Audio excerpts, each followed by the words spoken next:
Hey there, friends and enemies, JoPa here again, and today I think it's time to stop with all the doom and gloom when it comes to Marvel Rivals, as I feel like the game is in a pretty decent spot right now and is only going to get even better in a couple weeks when Season 3 rolls around. And I want to explain why in this video, but first off, there's been a lot of people worried about the state of balance adjustments, but also the declining player base, which is not abnormal if you watch any other player base of PvP games. This is a pretty standard thing to see dips and rises when there is new content coming around. You'll see the player base jump up, and then as the new content falls off and people get a bit bored, that's when they'll move on to other things, only to come back in a few weeks or whenever the new content does come back out.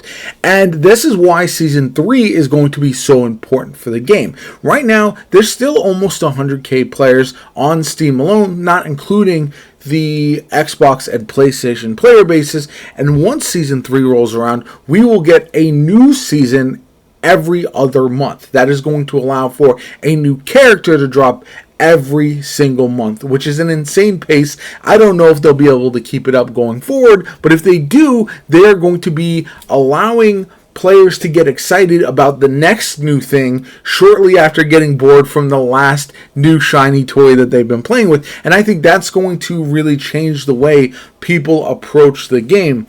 Not only that, it's going to adjust the pace at which rank resets happen as well, and I do feel like that will be another valuable change to keep people from getting bored with the game overall. They might have to make some adjustments to the rank mode. I know that's a major pain point for certain players, especially in the higher ranks, but that is something that they definitely need to address. Now, some other things to keep in mind.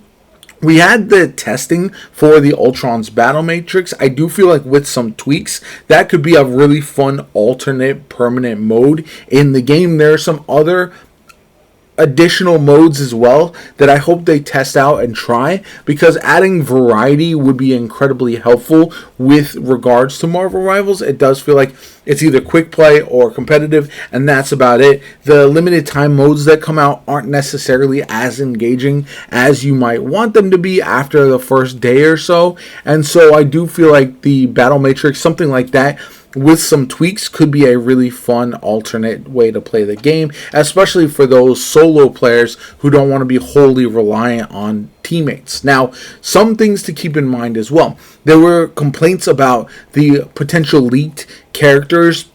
There was about 5 of them that are less well known than what people might have hoped for, but I wouldn't necessarily be concerned with that either. We know that Blade is on the way sometime in the near future. He has risen up from his bed and is no longer there trapped. So we are going to see him in the game sooner rather than later, in my opinion. Jean Grey is also very likely. They've been teasing the Phoenix Force within the game as well, and I feel like that's something that we'll see. So I do feel like if they mix in some of these lesser known characters, kind of like Luna Snow, who a lot of people don't know about, kind of like the Jeff the Landshark, who wasn't super popular before the game dropped. Having some of those when you are dropping a new character every single month is important. Not only does it introduce a set of skills that you might otherwise not be able to utilize in the game, but you also will have players getting to know brand new Marvel characters that they might be unfamiliar with. We're still going to see Jean Grey, Phoenix. We're still going to see Blade. We're still going to see Deadpool most likely in the future. And I do feel like having a ton of characters in the backlog is going to be necessary when you're putting out a new one every single month. And I feel like we are in position now that they can alternate, or at least go 2 well-known characters for every 1 lesser-known character, and that would make the most sense with regards to how they're able to generate hype and get people excited, but also, like I said, use it as a marketing opportunity to have some really unique play styles in the game outside of what we've seen from the mainline characters. And that's something that I feel like will be very, very necessary. As far as balance goes, I think the game is actually pretty well balanced. I know there have been complaints about the flying meta, and also last season there were complaints about dive. Sometimes you'll see people upset about certain characters, but overall I think it's pretty well balanced. The only thing I would personally adjust to make the game more engaging, especially at the lower levels, is the length of time that some of the support ultimates last. I feel like just adjusting that down by like 2 seconds or so for each of them, maybe 1 second for some of the ones that don't last as long. I think that could speed up the pace of play a little bit. It would kind of impact the support players in general. Maybe they would feel like it's not really allowing them to get much value, but either way, I feel like there are certain characters like Jeff the Landshark who will remain hard to play when you're giving up one of those support alts and essential immunity for 8 to 12 seconds. And I think that's something that I would personally like to see adjusted, and that's the only real major change that I think looking forward would completely alter the landscape. Minor buffs, minor nerfs, I think are incoming. We've seen it in the past. Emma Frost has completely altered the meta. She's a very dominant character, likely to get another nerf in Season 3.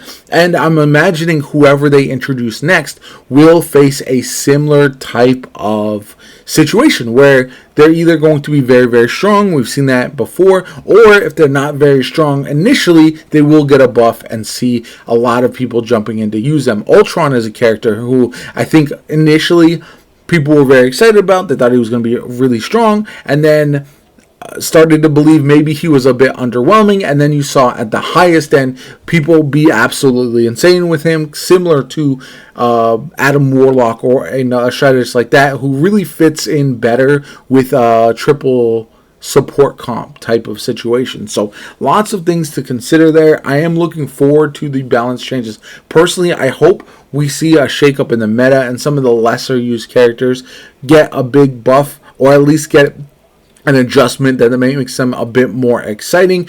I personally, like I said, I feel like the game is in a pretty good spot. There are always going to be certain characters that are annoying, and so those tend to be ones that you don't want to be too strong, or else the game just doesn't feel fun to play. And I don't think we have a lot of those right now. If you are in the metal ranks, sometimes you can run into Spider-Man or Black Panther or somebody who can absolutely dominate, but simply switching to like Namor, Penny Parker type of character can make that significantly easier. So there is always balance and a counterplay in the game if you're willing to go there. Anyway, that is my rant about the Doom and Gloomers. I feel like the people who play this game can be overwhelmingly negative. It does start with content creators and the more well-known faces of the game.